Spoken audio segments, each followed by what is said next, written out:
Hello, welcome to my channel Rainy Days. Subscribe on YouTube and follow on Instagram at rainy_days_at_UT for updates on new content. If you're new, this channel is for my college journey as a UT film student, and this is my first full-length video. For this video, I'm conducting a comprehensive analysis of the 2025 movie Frankenstein, directed by Guillermo del Toro and starring Oscar Isaac, Jacob Elordi, and Mia Goth. This movie is based on the 1818 book by Mary Shelley. And I do want to state that this is my first Guillermo del Toro movie, but because of Frankenstein, I do want to watch more of his movies. I also want to preface that I've seen this movie 3.5 times before filming this video. So let's get into the chapters. Context on the creation of the film production, costume design, themes and symbolism, comparing book to screen, comparing 2025 versus 1931, my film review, and my questions for Guillermo del Toro. Alright, let's start with the context on the creation of the film. So we're actually going to start with background on Mary Shelley. First of all, her mom was basically the one who created feminism. Second, her entire life was goth. Third, she's the mother of science fiction because she was the first person to ever write something of this genre. In 1816, she was at this house with her husband and Lord Byron, who, by the way, was the inspiration for Bram Stoker's Dracula, and Byron was like, let's write ghost stories and see who's best. She had a nightmare about the premise of Frankenstein and intended it to be a cautionary tale about playing around with life and death and unchecked scientific ambition. Remember, this was during the Enlightenment period where the means didn't matter to get solutions. It's also speculated that she wrote this unnatural birth and creation story because her mom died and her first child died prematurely as well.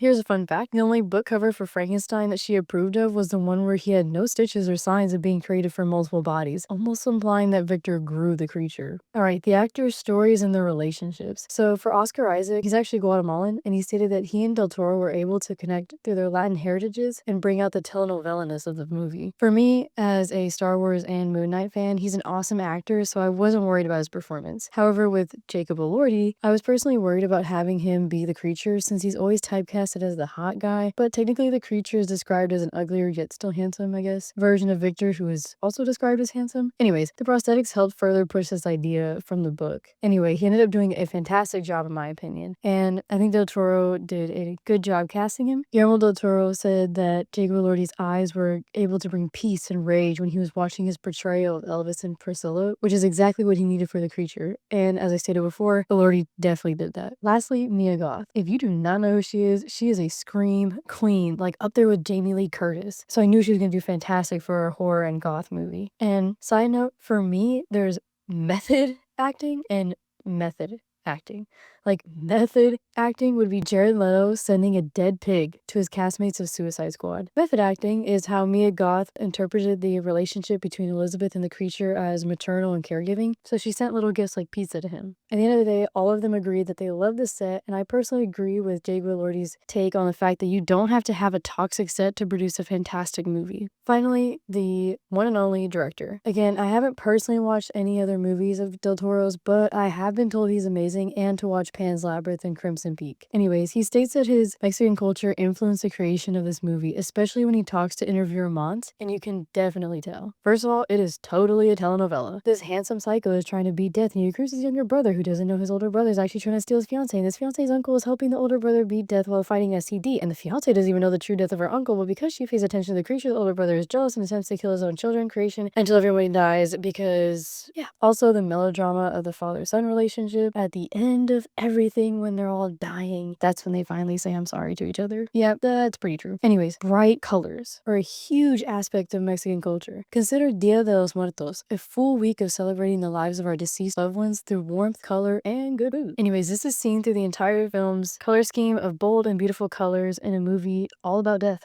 And lastly, the reason why he created this movie, as he says in interviews, that his deep connection with monsters like the creature, his Catholic upbringing, and especially the eternal possibility of redemption really drove him to want to make this movie. Alright, now on to my favorite part, the film production. So let's start with cinematography. Dan Lauston is a cinematographer and also has collaborated with Del Toro on The Shape of Water, Mimic, and Crimson Peak. In an interview with Variety, he states that he and Del Toro have the same taste in how they want to tell the stories and keep the film looking everything organic. First, when it comes to the cinematography of this particular film, he says, quote, "The movement of the camera, the light, everything should feel alive and contemporary, even in this period setting." This was achieved with the Arria Alexa 65 camera, the Leitz Talia lenses, and cropping 5% of the frame to give the effects team more freedom. However, he didn't like how, quote, "sharp" the shots were with this camera, as in, quote, "the skin tones became very crisp." So to soften that, he mounted a diffusion filter behind the lenses. Quote, "These lenses hardly flare at all, so it gives this beautiful softness in the highlights while keeping contrast clean." Lighting! He favored single sources like windows, fireplaces, and candlelights in shots and kept the big light sources off screen. 20 to 24 kilowatts tungsten lights were used, and HMIs were for daylight with the help of multiple layers of smoke and haze. He stated that the scene with the creature coming to life had to be done very meticulously. Lawson said that every element from hair, makeup, wardrobe, and even the wall paint was tested under the same lighting setup, just so that it would all turn out perfect. The tower explosion was shot with a miniature in Toronto on a gimbal, including the inside with the batteries collapsing. That's probably one of my favorite parts. And this entire scene with the creation of the film was actually the hardest to shoot. For the ship, he insisted on torches because, quote, "when the wind changes, the light changes." And I think that's so fantastic because that makes everything organic. Lawson said his favorite scene is a conversation between the creature and Victor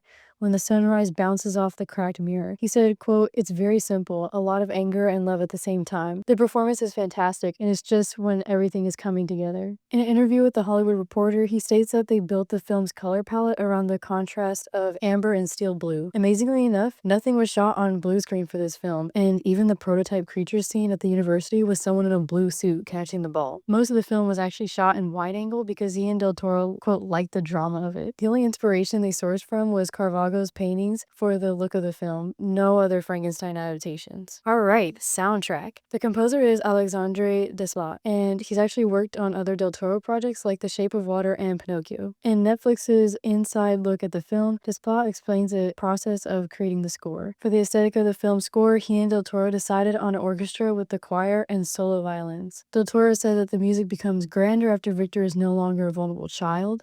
Like the birth of a supervillain. And Desplat said that there is definitely more horror added to the scene of Victor building the creature and cutting up the bodies, with the addition of the whimsical music. In my studio, and I want to be inside the picture. I want to be with them. Dance around them with music. That's what he says about connecting to the emotions of the film and finding inspiration. But I definitely think that that's how everybody who watches the film also feels like. Next up, production design. So the designer is actually Tamara Deverell. She worked with Del Toro in his movie Nightmare Alley and Cabinet of Curiosities. Del Toro made it a point not to heavily rely on CGI or AI and had many of the sets built and the props physically created, also flew to locations to film. For the props and building the background, she explains in an interview with the Motion Picture Association's The Credits, parking lot icebergs. So they created a metal base with styrofoam and silicone and then covered it with real snow and ice. For the ship, it was actually built in a parking lot as well, on a big metal truss system and roller gimbal, and then used period age water blasted boards to create the outside look of the ship. Random fact, but the designer was actually a shipbuilder, which I think is pretty cool. There's a scene where the ship captain blows up a little piece of ice. For that, a little pool was built with a giant piece of flipping ice at the base of the ship for the creature to fall into. For the library in the Frankenstein estate, it was actually a real place and was horrendous and not well kept, so the designer said they had to build all the shelves off of the original architecture that was still there. For the Frankenstein Tower, in real life, it's an abandoned water tower and a mix of shots of the Wallace Tower in Scotland and the giant cold feet sculpture at St. Stephen's Church in Edinburgh. Also, the outside shots were used with the 26-foot miniature tower that I said eventually gets blown up. For the science equipment in Victor's lab, they mostly rented from antique prop houses in the UK while also researching at the Hunterian Museum and seeing the real Evelyn tables, which I did not know were real, but now I want to go see them. Alright, so for the cottage, aka the mill house, the exterior was all built on a soundstage with two different looks, the spring summer and then fall winter. And then it was actually brought out to a real mill house outside of Toronto. Alright, so for the filming locations, Edinburgh. They actually filmed at Edinburgh. So that's where the market scenes and dance sequence between Victor and Elizabeth were filmed. Glasgow Cathedral. This is where the confession scene is filmed. Arbroath Angus had two spots, the hospital field house for the scene with Elizabeth playing the piano, and the scene cliffs and coastline for the rugged Gothic cliffs. East Lothian. The Gosford house was used for the exterior of the Frankenstein estate. The Sea Cliff Beach was used for cliff and beach scenes. Aberdeenshire. The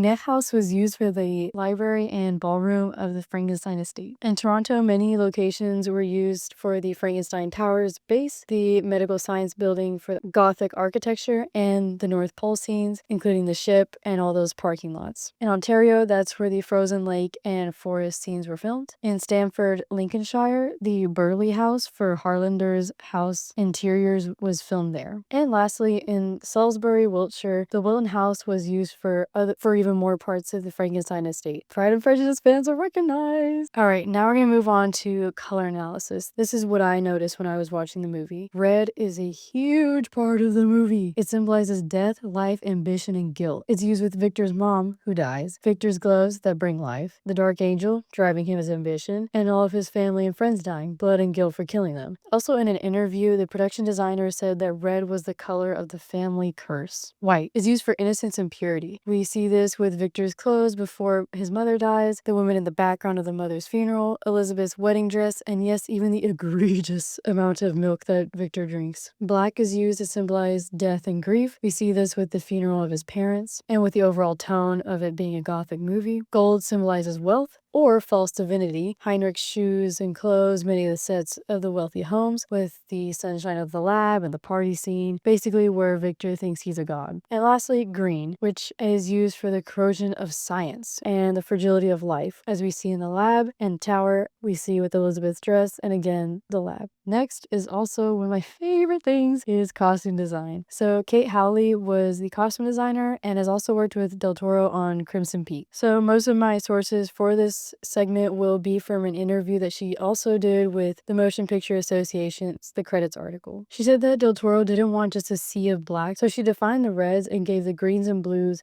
tonal depth instead of just being saturated. Alright, so for Elizabeth slash Mother Frankenstein, which if you didn't know, Mia Goth actually played Victor's mom and Elizabeth. So both characters wear red tulle and rosaries, furthering Victor's obsession with his mother. Focusing on Elizabeth here, her dresses reflect her love for nature and biology, which we can see with the green dress having microscopic cells as a design, and a butterfly cocoon symbolism with the removal of layers as she is more comfortable and nurturing towards the creature. The bandages of Elizabeth's wedding gown are the same as the creatures in the beginning. In an interview with Netflix, Del Toro said that the only green comes with Elizabeth. He also said that red comes back in the clothes with Elizabeth, linking her to Victor's mother. Again, obsession. And here's one of my favorite things I learned. So Elizabeth actually wears two historic pieces from the Tiffany Vault, the Wade necklace and the 1914 scarab necklace. That's just so cool to me. Like, I'm sure Mia Goth really loved wearing that. And in an interview with Entertainment Weekly, Del Toro says that the first time the creature removes Elizabeth's veil, liberating her in a sense, is the only time she reveals herself to anyone in the film. As for the importance of the costumes, in that scene, that's the only time she wears purple, and the creature is the only other character that wears it purple throughout the entire film. Alright, back to Mother Frankenstein. The blood red veil echoes through her coffin, gloves, and Elizabeth's bonnet, and then, quote, it ends in a full circle with the death of Elizabeth with the blood red coming through, as Howley says. In her interview with Netflix, Del Toro says that the mother and childhood are red, therefore Victor is red. Even with the set designs, you see this. For the creature, main focus is that the coat silhouette changes throughout the film. With the first soldier's coat, it's like he's, quote, wearing the memories of another man. And with the large fur coat and other layers, he becomes bigger and, quote, more powerful. With Victor, we kind of get this punk rock 70s type of style with his really high up pants and the fabulous suit that he wears the second he realizes he is getting some money. Hallie said that they stopped fixing Oscar Isaac's clothes in between takes because they were just like, oh, forget this, and ended up adding more to his style. As for everything else, there's circle motifs in the architecture of the windows, confession slot, Medusa painting, and all the bonnets. There's also a constant, quote, echoing of characters with Victor and Elizabeth, Elizabeth and the creature, and the creature and Victor. In an interview with Netflix, Del Toro says that the father and Harlan's colors are blue, somewhat further signifying that toxic father-son relationship Victor had with both of them. Alright, themes and symbolism. So we're going to start out with themes first. Victor is an unreliable narrator. I don't know if you've gotten this yet, but he totally is. This is both in the book and the movie, but it's in different ways they show this. In the book, the creature actually killed off Victor's family and friends because if Victor wasn't going to give him a family, then he would make sure Victor didn't have one either.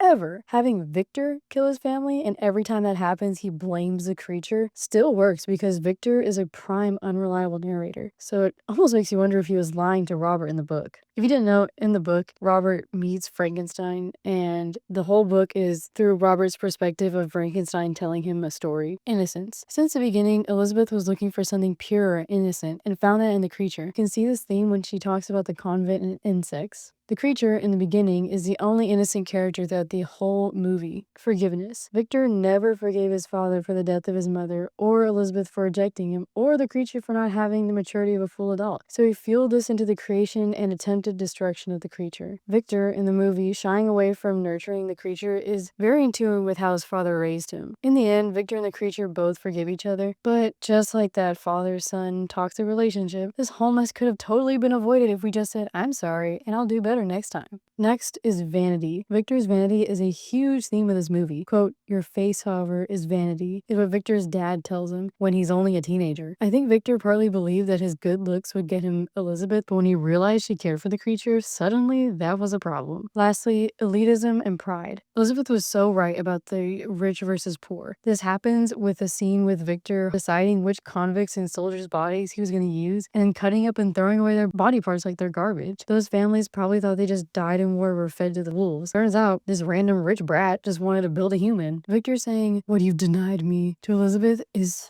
disgusting, but it shows another way he expects everything to work out just for him. The creature not coming alive the first time, and then actually having to raise the creature is another example. Alright, now to symbolism. Let's start with fire. It mainly symbolizes death. We see this with the creature getting aboard the ship, the two explosions which nearly kill Victor and the creature both times, the creation of the creature, and the death of the DeLacy family. In the book, he sets the place on fire. DeLacy is the family I'm referring that lived in the cottage. That's their name in the book, but in the movie, I don't remember them having a family name. Alright, next is sunlight. That is definitely symbolizing enlightenment. And remember, this is the Enlightenment period. We can see this when the creature is educated by the DeLacy family. Young Victor questions his father's skill. Victor sees a tower for the first time, and the weird montage of Victor building the creature and cutting up bodies. Ooh. Dear, Victor drinks so much milk. I don't know if you guys noticed it, but I definitely did. And it should feel weird because he's obsessed with his mother, as Del Toro said in an interview. Here's some pretty big visual parallels. So having Mia Goth play the mother and Elizabeth is an interesting way to further imply Victor's obsession with his mother and also with something that he can't have. Victor being hit by his father and then him hitting the creature, as in treating him more of a prize than rather his baby boy to nurture. And then I saw a video by Ashton Magazine on their Instagram, and here's some of the ones they pointed out. Young Victor hugging his mother and the creature hugging Elizabeth, the shots of the creature and Victor running solo, Victor opening the tower doors to greet his brother and Elizabeth, and there is so much more. Alright, lastly, the art in the film. The first time Elizabeth and the creature touch is a direct reflection of Michelangelo's creation of Adam, with Adam and God, because it's creation and unconditional love. We also see Caravaggio's Medusa, where both Medusa and the creature get horrified looks from anyone that sees them, and Vanita's paintings with Heinrich's still life and other settings like Victor's studio. Alright, now actually comparing the book to the screen. So I just want to start by saying I saw a Reddit post that was like, having Frankenstein be the name of the book and having the creature always be on the cover kind of was like a slap to the face of Victor. Like, you abandoned and didn't name the creature, so now everyone will remember him and not you. I think that's a pretty cool take. So I'm going to start by pointing out how the characters are different in the book versus the movie, and also some events that happen. So Victor, still crazy, but Victor is actually about 17 when he goes to university and about 23 when he creates the monster. He also had a very loving childhood. Elizabeth is actually his stepsister who is basically adopted so he could have a wife. Anyways, he creates the monster while away at school and becomes horribly depressed and sickly and completely abandons the creature the second it wakes up. As a child, when he saw a lightning storm and realized how nature could bring and take away life, just like that one serial killer in that Criminal Minds episode, he is determined to find the secret of life. Victor is actually very spiritual and gets ridiculed at his uni, and because of this, he decides to create life just to show him. Even though there's a huge age and events difference for Victor, especially with the creature being made, I think this is honestly how older Victor would have handled it too. The monster, no notes, honestly, well done, fantastic job. Alright, so for Robert Walton, this character, if you didn't know, is the ship captain that Frankenstein is telling his entire telenovela drama to. This character is definitely the funniest because he just has to deal with all this drama, watch it unfold, and they forget give each other, and it's like, what was the point? And like, no one is gonna believe him when he tells people, by the way, I just met this like weird, not human, but human. He's gonna get fired. Anyways, he's also a prime example of how Victor is an unreliable narrator, because before the creature tells his story, the audience and Robert are so on board with hunting the creature, but it's because he lied, which is what the creature calls out when he shows up, Elizabeth. So in the book, she's not as big a character as you and Robert. She's kind of this sweet, feminine, domestic woman, and basically provides a contrast to Victor's obsessive, insane self. Shelley purposely wrote her like this to show how flawed Victor is in comparison to her, which you can definitely see. DeLacy and the fam. Again, this is the family that lives in the cottage. So actually in the book, there's an Arabian woman who lived with them. Her name was Safi, and she is the love of the life of one of the sons. I really wish they kept this in because it's just another way the creature learns what real love is while watching them. I want to say that because he sees them and learns about Adam and Eve, he in turn wants some type of companion in that way. Anyway, when the creature is rejected by them, he burns their house to the ground when they're not there. So yeah, and since they live out in the country, this was basically a death sentence to their immediate survival. But anyways, hey, moving on to Frankenstein's parents. So the mom actually dies while taking care of Elizabeth when Elizabeth and Victor are like under 10, I think. But after William is born, she dies from scarlet fever. In the book, only his mom died, but his dad actually lives throughout most of the book, unlike the movie where both his parents die at a young age. Also, his dad dies from heartbreak throughout the events of the book because William dies, their servant girl dies, Elizabeth dies, and so he just can't take it because he's old, I guess, and just dies. So for William, he doesn't play nearly as big as a part in the book as he does in the movie. William is actually about 7 years old when the creature strangles him when he finds out that he's related to Victor, his horrific creator, I suppose. So yeah, stick it to the man, I guess. And then frames this servant girl for killing William. So Henry was actually Victor's BFF from childhood, who was also murdered by the creature. He was the same age as Victor, but I guess he was replaced by the rich guy in Frankenstein to tell the story of how the Frankenstein tower came to be. Anyway, he's considered a somewhat minor character, but in reality, he was another light in Victor's world, and Victor wanted to hide all of his psycho thoughts about creating life from Henry because he didn't want Henry to not be friends with him anymore. Justine Morris, who, yeah, that's the servant girl who was framed for William's murder and then actually put on death row because Victor didn't speak up to cover his tracks with creating a human creature. Victor, come on, get it together. And then there's two professors that are a huge part of Victor's journey to creating the creature. One totally made fun of his interest in alchemy, spiritual stuff, and life and death. The other encouraged him to learn and ask questions. And they use the same names for the professors that Victor goes against when he is showing off his gimmick for the first time. Lastly, Ernest Frankenstein. So in the book, he's the youngest and only Frankenstein to live. So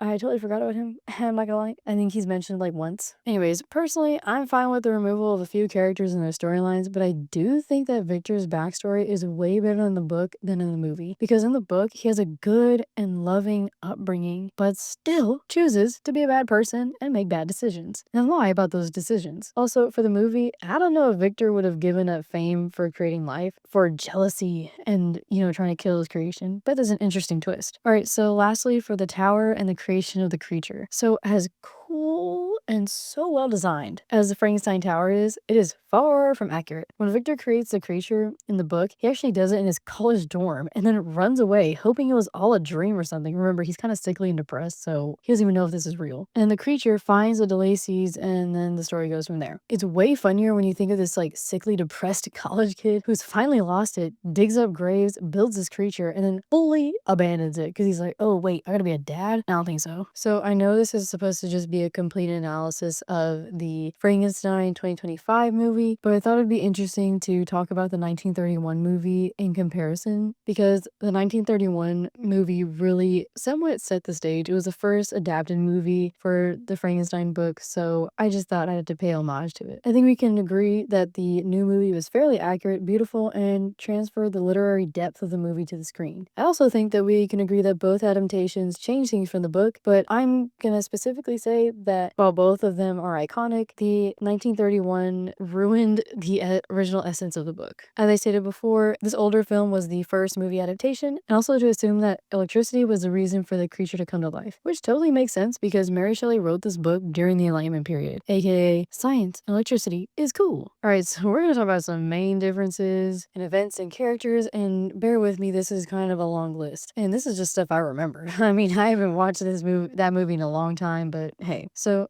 Victor's name is actually Henry. The theory is that Universal wanted to have a more American name to, I guess, relate to audiences. I don't know what's going on there. Anyway, I will say the one thing both movies got wrong is that he's portrayed in his 30s when the book is, again, most likely in his early 20s. Although I will say one of the coolest things from this movie is the quote, "It's alive, it's alive," it comes from this movie. Fritz. Who? Yeah, so this was basically Victor's Igor in the movie. Literally the hunchback assistant that brought nothing to the story. So the creature, oh dear. So he is way too childlike. He doesn't speak as eloquently or as intellectually as the creature from the book. In fact, he doesn't even speak. He only grunts. Anyways, he kills this random little girl and the townspeople rally against him and the creature. What? I guess that little girl was supposed to be William. Anyway, the creature's brain came from a criminal, so they're like, he's automatically a monster and murderer too. So again, very much ruined his character. We need no character development at all. Alright, so you know the pitchforks and mobs in every goth movie? So fun fact, this movie was actually the first one to do that. Which is funny because in the book and the new film, no one but the characters in the story know about the creature, and it is so crazy that they're just like fighting over this life and death and science and whatever, and then everyone else is just living their normal lives and thinking, dang, that Frankenstein family has a lot of stuff in the obituary this week. Again, lots of characters are missing and added, and honestly don't do anything for the story. Also, oh gosh, the creature dies in a windmill on fire. But here's some context. So during this time, Hollywood found revenue in adapting books to the screen. Not necessarily accurately, but mo money, mo money. So it makes sense why they chose Frankenstein, especially since it became part of the Universal monsters. Dracula, Frankenstein, the Mummy, the Invisible Man, and the Wolfman. Thrills were the rage. And while movies weren't pure adaptations, they definitely all vibed together and transformed how audiences forever saw these characters. I mean, even the costumes of these monsters are still used today, nearly 100 years later. And of course, pop culture references like that one Supernatural episode, Hotel Transylvania, and so much more. But that also means that we call the creature Frankenstein, even though that's not his real name, technically. I will say, the new adaptations like Nosferatu, Frankenstein, and the anticipated Phantom of the Opera remakes, you know what, I feel like goth lit is making a comeback like it did in the 30s, so let's see how that happens. So while I personally don't like the adaptation of the 1931 Frankenstein, I will say you just gotta watch it just so you know the classics, you know, and watch all the other Universal monster ones. They're classic, okay? They are a classic. The book cover that's like pink and green, it looks really cool. It's based off of the old film adaptation. Anyways, and I'm actually planning eventually on doing another film analysis sort of thing, but it's going to be on all the Universal monsters. All right, my time for my film review. I'm just going to put up the film review that I made about, I think it was the week that it came out. Yeah, I'm not about to do a whole other film review on this anyways, but I will say here's some notes that I took from watching the film, you know, 3.5 times, and also other things that I saw on Instagram while doing my research. So first, the creature's first words are Victor, creator, Elizabeth, love, nurturer, and friend, Grandpa DeLacy. It's crazy that the thing that really drove Victor to attempt to kill the creature the first time was that Elizabeth was just paying more attention to the creature than to him. Ugh. Like there's like 4 billion other women in the world. Like calm down. Anyways, the whole time my roommate was like, I don't get Victor. And honestly, same. That's why Frankenstein is such a good book and story, because you're in the mind of a psycho and you still don't understand why he did all he did. There's so many points he could have stopped at or done better at. Like first of all, nurture the creature. If you don't do that, give the creature a companion. Yeah, anyways, at the beginning of the movie, Victor is very much human looking, but by the end of it, he ends up looking like a monster. And the creature definitely, you know, adds on to that by breaking bones and just almost showing the world Victor's true colors. So what's crazy is that through the entire story, the fighting, the passion, the whatever. The creature is never given a name, and he never gives himself one either. Oh, in the beginning, Victor says his name is unimportant, and then at the end of it, he tells the monster to say his name like when it meant everything to him, which is so bittersweet. One of my favorite shots is actually when the creature is killing the wolves, and you see that glow of the fire in his eyes, and that's just like when he snaps, like really showing the unraveling of the creature. In the scene where Elizabeth rejects Victor, she describes a butterfly like herself, caged and without choices. See how she becomes liberated and almost out of that cocoon, like the costume designer stated before with the removal of the veil when Elizabeth reveals herself to the creature for the first time. Again, Victor reduces the creature to an it, never a him, and abuses the creature and keeps him chained up and swats him like his father did. But I will say, the creature was definitely smart, and he was totally manipulative by knowing that Victor would be mad by saying Elizabeth instead of any other word, knowing that Victor was already mad about the fact that she was paying attention to the creature and not him. Again, shout out to Robert Walton, like he just met them, like what, he trying to go home and you're like, and then when I grew up and I decided that I was going to create a life, it's just like, girl, I just know Robert Walton was like, I am never going out to the North Pole no more, like I'm gonna go to the coast. Anyways, my favorite quote is when the creature says, if you will not let me indulge in love, I will indulge in rage. Whew. Okay, that has to be my favorite scene. Oh, it's so satisfying. When Elizabeth clocks Victor so hard at the first dinner, like she meets him for the first time and she says, you're acting like every other rich brat, so get it together. The boys are waiting, go run to your cigars and brandy. Ooh. And this is also another random note. Del Toro said that in an interview with We Are Me Too that he wants people to take away the idea that there is no they, there's only us. And he conveys that idea from him being an immigrant, and you see that in the movie, that because there was this sort of they versus us and this distinction. For an example, like Victor distincting the creature, like, oh, you're a creature, you're an it, not a human, even though he built him and from human body parts and nothing else. So I think that's a fantastic takeaway. There is no they, there's only us. Overall, there are some pretty big differences